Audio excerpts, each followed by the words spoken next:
After dating her fiancé Michael Jordan for 6 years, Consuelo Zambrano is now preparing for their wedding next year.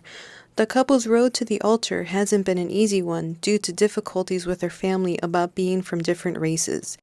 Deep down inside, I think, and I may have told her, I may have not, but deep down inside, I think the way that they were towards me in the beginning, it it put a strain on like how I could be with them. You know, like I don't go to like Christmas and like things like that because it's not there for me. You know, so. Despite the rise in interracial marriages, many people, like Michael Jordan, had struggles being accepted by their partner's family. The Biracial Family Network, a Chicago-based group, tries to give assistance to those couples and families by providing sessions where they can network and socialize with others of diverse backgrounds. This gives them a forum to discuss issues with others who may have the same difficulties. The president of the organization, Robin Tillman, feels there's still a need for such organizations. I didn't know very many other interracial families growing up, and when I found out about this group, even though I was already an adult, I was just really excited that this even existed, and wish I had known about it and really wanted to be involved. And so the first event I went to was one of the Thanksgiving potlucks that they had. They usually had made it a point to have parties around the holidays because some of the couples in the group had actually been disowned by their own families and weren't welcome to come back for the holidays. So they made their own celebrations. Sometimes family isn't the only obstacles for these couples. Politics and religion can still present challenges. Just last year, interracial couple Stella Harville and Tichna Chikuni were banned from getting married in their Kentucky church. And the state of Alabama only removed its laws against interracial marriages in 2010. Sociologist Dr. Lori Linhart says there are complex reasons why some people are still uneasy about mixed-race unions. We aren't seeing distinct cultures anymore, that can be problematic. That can, our cultural traditions are very important to us. And if we lose that by blurring those boundaries, I think some texture in our society is lost. I think another big problem that exists is that these interracial marriages are not institutionalized, meaning that we've had a very long tradition of same race, same ethnicity marriages in our country. So these interracial marriages are now in undefined, uncharted territory. America has been helped to enter this uncharted territory by a surge of Asian and Hispanic immigrants. According to the latest Pew research, these two groups are most likely to marry outside their race. And technology is also helping break down barriers. Molly Fukin and her husband Harsha met online, and during their engagement, they worked to prepare for a smooth transition into their marriage. The engagement process was quite extensive.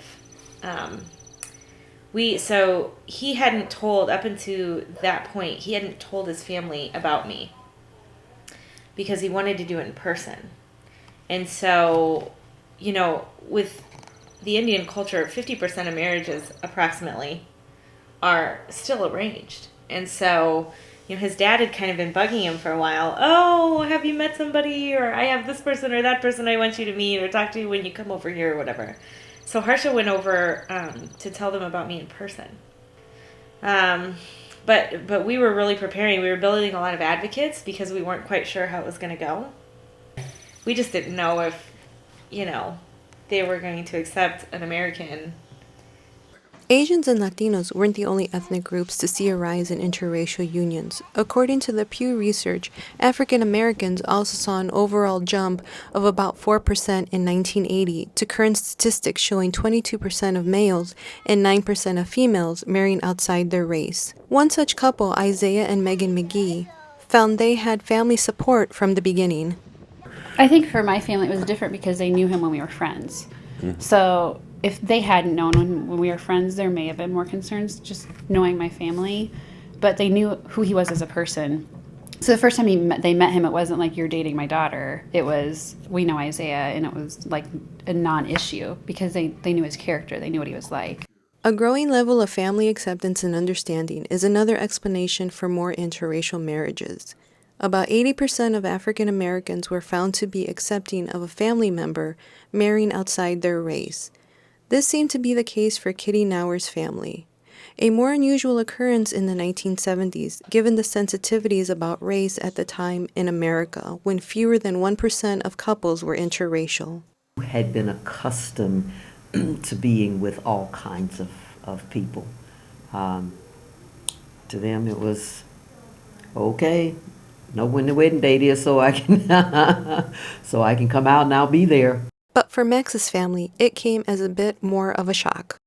Once we decided we were going to get married, that's when we actually introduced. We sat down, yeah.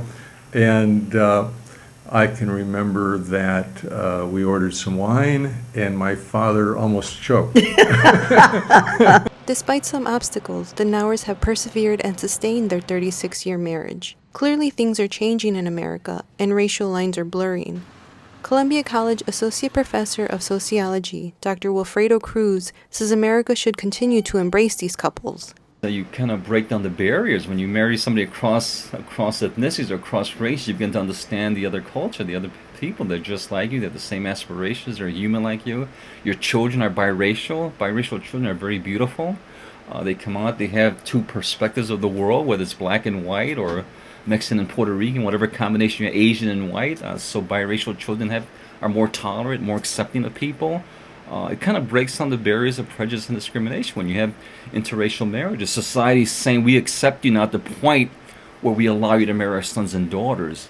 Judging by the Pew Research, barriers will continue to be broken down by couples like that of Consuelo Zebrano and Michael Jordan.